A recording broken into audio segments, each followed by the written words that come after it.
आदाब नमस्कार, मैं शाहिद उमर। स्वागत है आप सभी का सियासत टीवी के साउथ इंडिया एक्सप्रेस में। आइए देखते हैं मुख्य खबरें। पूर्व मंत्री वी श्रीनिवास गौड़ ने मांग की है कि राज्य सरकार शराब लाइसेंस के लिए एक नई अधिसूचना जारी करे, जिसमें गौड़ समुदाय को आवंटन में 25% आरक्षण प्रदान किया जाए, जैसे कि विधानसभा चुनाव के दौरान कांग्रेस ने वादा किया था।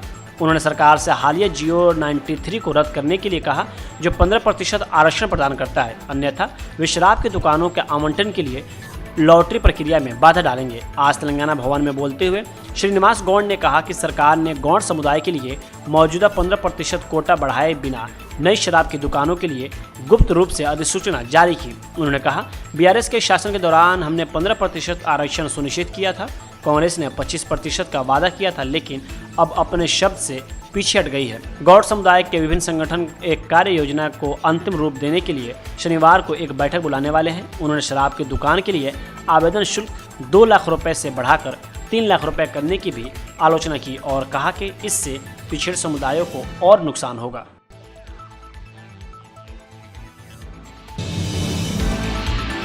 तेलंगाना में हैदराबाद के मियापुर पुलिस थाना क्षेत्र में एक ही परिवार के 5 सदस्य अपने घर के अंदर संदिग्ध परिस्थितियों में मरे हुए पाए गए। ये घटना मक्ता महबूब पेट कॉलोनी की है। मृतकों की पहचान 60 साल के उपारी लक्ष्मैया, उनकी 55 साल की पत्नी उपारी वेंकटम, उनकी 24 साल की बेटी कविता, 32 साल का दामाद अनिल और 2 साल का नाती अप्पू के रूप में हुई है। न्यूज एजेंसी के मुताबिक मामला तब सामने आया जब परिवार के पड़ोसियों ने आज सुबह पुलिस को सूचना दी। मियापुर पुलिस तुरंत ही एक सुराग टीम के साथ मौके पर पहुंची। एक वरिष्ठ पुलिस अधिकारी ने एजेंसी को बताया कि आशंका है कि उन्होंने कोई जहरीला पदार्थ खाकर एक साथ सुसाइड किया है। हालांकि अभी भी हत्या या आत्महत्या की पुष्टि होना बाकी है।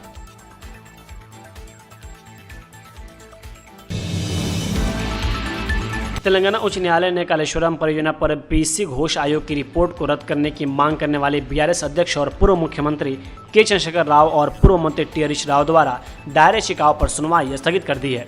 मामला शुक्रवार यानी कल के लिए पोस्ट किया गया है। याचिकाकर्ताओं की ओर से पेश वरिष्ठ वकील आर्यम्मा सुंदरम और शेषाद्री नायडू ने तर्क दिया है कि रिपोर्ट का उद्देश्य चंद्रशेखर राव की प्रतिष्ठा को नुकसान पहुंचाना था और इसके चयनित हिस्से उन्हें नोटिस दिए बिना ही जारी किए गए थे। हरीश राव के वकील ने कहा कि उनके मुवक्किल को केवल गवाह के रूप में बुलाया गया था, लेकिन रिपोर्ट की प्रति नहीं दी गई और फिर भी उनके नाम का उल्लेख इस तरह से किया गया जिससे उनकी प्रतिष्ठा को ठेस पहुंची। पीठ ने पाया कि उसके सामने रखी गई आयोग की रिपोर्ट की प्रति स्पष्ट नहीं थी और उचित प्रतिक्रिया दाखिल करने को कहा। सरकार का प्रतिनिधित्व कर रहे महाधिवक्ता ए सुदर्शन रेड्डी ने कहा कि पीसी घोष आयोग का गठन राज्य के हित में किया गया था और इसकी रिपोर्ट सार्वजनिक करने से पहले विधानसभा में पेश की जाएगी। जब अदालत ने पूछा कि क्या विधानसभा बहस से पहले या बाद में कार्रवाई की जाएगी, तो उन्होंने समय मांगा, जिसके बाद मामले को शुक्रवार के लिए टाल दिया गया।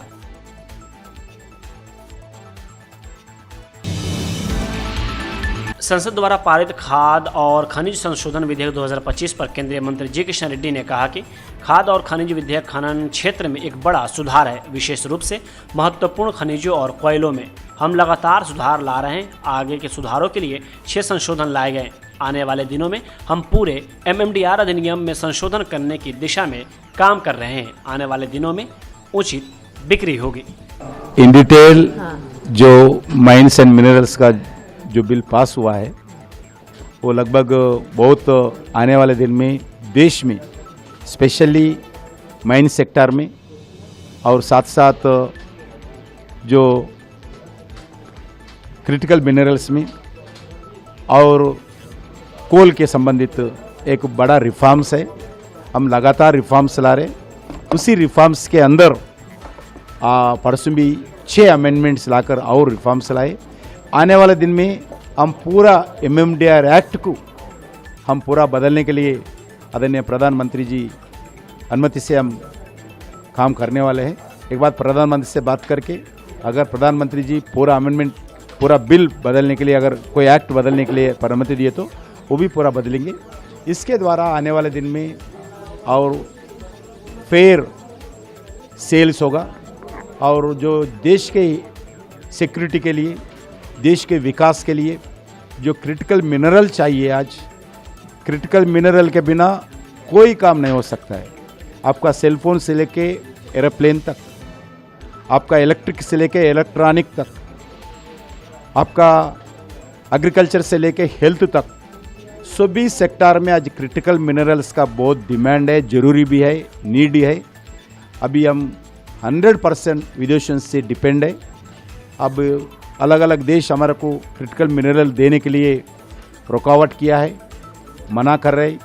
इसलिए भारत सरकार मोदी जी के नेतृत्व में क्रिटिकल मिनरल में आत्मनिर्भरता बनाने के लिए हम प्रयास करते हुए जो अमेंडमेंट्स जो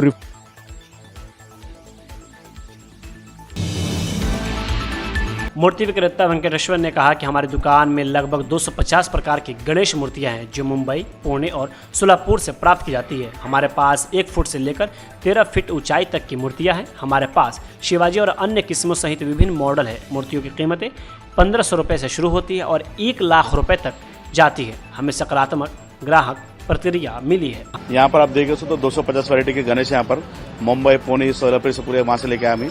ये हमारा सेकंड टाइम है यहाँ पर गणेश हो। इससे पहले हम अमरपुर में लगाते थे, यहाँ पर सेकंड टाइम है हिमायतनगर पे लगा सो। मुंबई, पुणे, सोलापुर से लाए सो गणेश है यहाँ पर आप देखें तो 1 फीट से लेके आपको 13 फीट तक गणेश मिलेगा। आपको हर जगह का देख सकते हैं आप। शिव जी के मॉडल पे सिद्धि गणेश पे देख सकते हो, अलग अलग वेराइटीज पे यहाँ पर। लाल बाग देख सकते हैं आप, ये मूर्ति में देख सकते हैं, डेकोरेशन में देख सकते हैं आप। यहाँ कलर देख सकते हैं, डिफरेंट टाइप कलर देख सकते हैं आप। और वैसे अभी यहाँ देख सकते हैं आप, छोटे मूर्ति अभी यहाँ पर डबल सेट पे गणेश मिलेगा आपको, और बालक जी भी गणेश भी मिलेगा आपको। हर एक टाइप का मिलेगा आपको। यहाँ पर स्टार्टिंग अपना 1500 से लेके 1,20,000 तक भी है अपने पास। बड़े गणेश भी है अपने। कस्टमर फीडबैक तो अच्छा है, क्योंकि लास्ट टाइम हम लगाए जो वही कस्टमर फिर रिपीटिंग आ रहे हैं, फोन भी कर रहे हैं हमारे को। अपनी गणेश यहाँ पर बोल नहीं, निजामाबाद, सिद्दीपेट, वारंगल, करीमनगर भी लेके आ रहे। लास्ट टाइम शीशम टेम्पल भी लगाया अपने गणेश डाउट सेट का 7 फीट का। तिरुपति में लगाए से।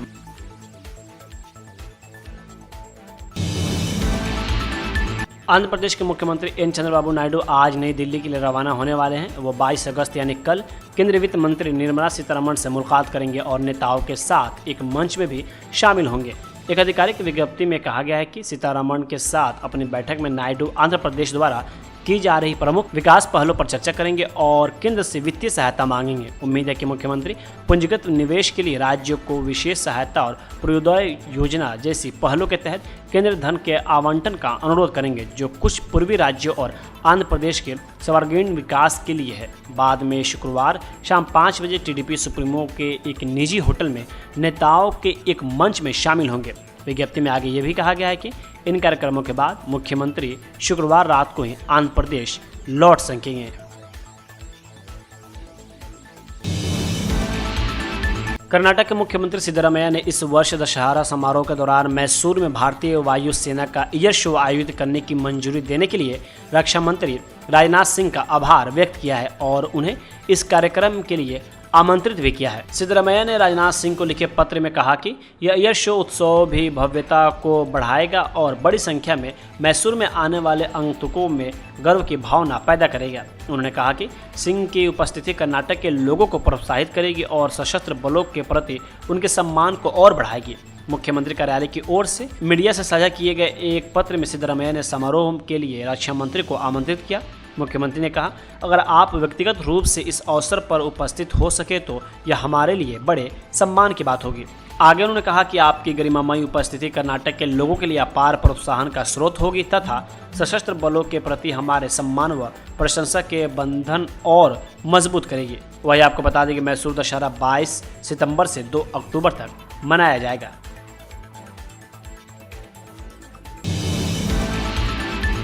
केरल के मुख्यमंत्री पिनराई विजयन ने आज आरोप लगाया कि लोकसभा में पेश किया गया 130वां संविधान संशोधन विधेयक देश में गैर भाजपा सरकारों को निशाना बनाने की सत्तारूढ़ पार्टी की नई रणनीति है। यहाँ एक बयान में मुख्यमंत्री ने कहा कि संघ परिवार की इस नई कोशिश को देश में गैर भाजपा सरकारों को अस्थिर करने के मकसद से केंद्र सरकार द्वारा लिए जा रहे राजनीतिक निर्णय के रूप में देखा जा सकता है। मुख्यमंत्री ने कहा कि यह बदले की राजनीति है और केंद्रीय जांच एजेंसियों का इस्तेमाल कर राजनीतिक विरोधियों को फंसाने की कोशिश। उन्होंने कहा कि केंद्र सरकार पहले ही केंद्रीय एजेंसियों को हथियार के रूप में इस्तेमाल कर राज्य सरकारों को अस्थिर करने की कोशिश कर रही है। विजय ने आगे कहा कि इसके तहत विपक्षी दलों के मुख्यमंत्रियों और देश में संवैधानिक जिम्मेदारियां संभालने वाले विपक्षी दलों के नेताओं को निशाना बनाया जा रहा है। विजय ने आरोप लगाया कि भारतीय जनता पार्टी नव फासीवादी राजनीति का एक नया प्रयोग कर रही है, जिसके तहत विपक्षियों को झूठे मामलों में फंसाना और फिर इन मामलों के आधार पर उन्हें अयोग्य घोषित करना मुख्य मकसद है। उन्होंने कहा कि भाजपा को इस विचार के पीछे के अजीब तर्क को भी स्पष्ट करना चाहिए कि भ्रष्टाचार के मामलों में गिरफ्तार लोग अगर पार्टी बदलकर भाजपा में शामिल हो गए तो क्या वे संत बन जाते हैं।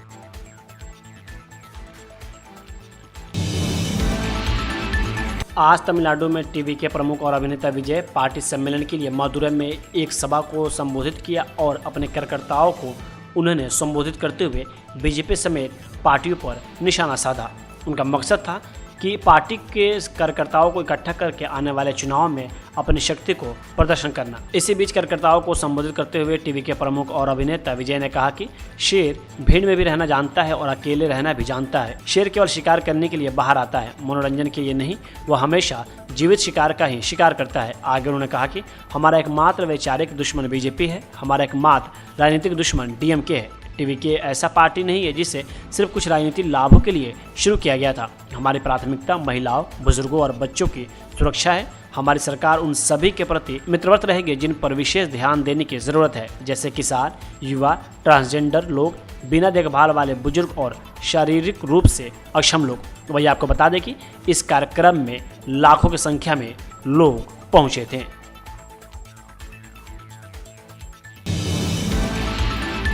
लोकसभा में विपक्ष के नेता राहुल गांधी द्वारा गंभीर आपराधिक आरोपों में फंसे पीएम, सीएम और मंत्रियों को हटाने के बिल का विरोध करने पर बीजेपी प्रवक्ता सीआर केशवन ने कहा कि इस बिल ने राहुल गांधी के असंवैधानिक यू टर्न और हास्यास्पद फ्लिप फ्लॉप राजनीति को बेनकाब कर दिया है। इस बिल के कांग्रेस और इंडिया ब्लॉक के जोरदार विरोध से देश और लोग हैरान हैं। 2013 में राहुल गांधी ने सार्वजनिक रूप से यूपीए के एक अध्यादेश को फाड़ दिया था क्योंकि उन्हें लगा कि यह भ्रष्ट आचरण का समर्थन कर रहा था। अब ऐसे पाखंड में राहुल गांधी इस विधेयक का विरोध कर रहे हैं। केवल सत्ता की नग्न लालसा ही कांग्रेस का लक्ष्य रही है। कांग्रेस पार्टी का व्यवहार निंदनीय और अक्षम्य है। वही आगे उन्होंने कहा कि कांग्रेस और इंडिया ब्लॉक एक ऐसे निर्माण का समर्थन कर रहे हैं जिसमें वे जेल में बैठे व्यक्ति को किसी राज्य या देश पर शासन करने में सक्षम बनाने का समर्थन करते हैं, जो दर्शाता है कि कांग्रेस नैतिक पतन से भरी किस तरह की भ्रष्ट राजनीति का अनुसरण करती है।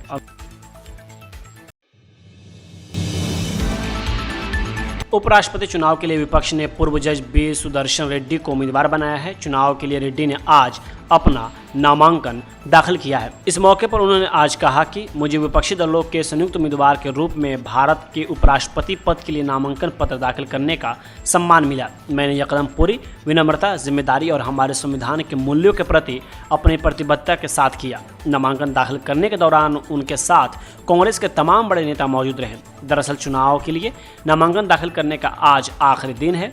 एनडीए के उम्मीदवार सीपी राधाकृष्ण इससे पहले अपना नामांकन दाखिल कर चुके हैं। उपराष्ट्रपति पद के लिए चुनाव 9 सितंबर को होने हैं और इसी दिन रिजल्ट भी सामने आ जाएगा। रेड्डी ने नामांकन दाखिल करने के बाद कहा, अपने जीवन में चाहे वो भारत के सुप्रीम कोर्ट के जज के रूप में हो, एक लॉ के छात्र के रूप में हो या इस लोकतांत्रिक देश के नागरिक के रूप में हो, मैंने यह सीखा है कि भारत की असली ताकत हर व्यक्ति की गरिमा, संवैधानिक नैतिकता और हमारी विविधता में एकता में छिपी हुई है। इंडिया गठबंधन के उपराष्ट्रपति के उम्मीदवार ने कहा, यह चुनाव किसी एक व्यक्ति के बारे में नहीं है, यह उस भारत के विचार को मजबूत करने का मौका है जिसकी कल्पना हमारे संविधान निर्माताओं ने की थी।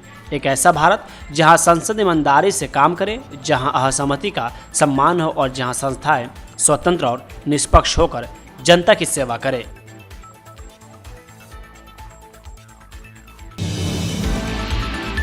आज संसद का आखिरी दिन था। इसी बीच कांग्रेस अध्यक्ष मल्लिकार्जुन खड़गे के भी तेवर काफी सख्त दिखे। उन्होंने सवाल किया कि जब सदस्य विरोध कर रहे थे तब सदन में बिल पास किए जा रहे थे, अब हमें सिखाया जा रहा है सदन में सभी की बात सुननी चाहिए, फिर भले ही हमारे बिंदुओं पर असहमति जताई जाए, लेकिन अगर बोलने ही नहीं दिया जाएगा तो वो गलत होगा। जब सब अंदर थे उस वक्त आपने बिल पास किया और आप मुझे हमको सिखा रहे हैं। तुम सब नियम कानून थे, क्या है बिल में थे और प्लेकार्ड लेकर उसमें थे, गलत कर रहे थे।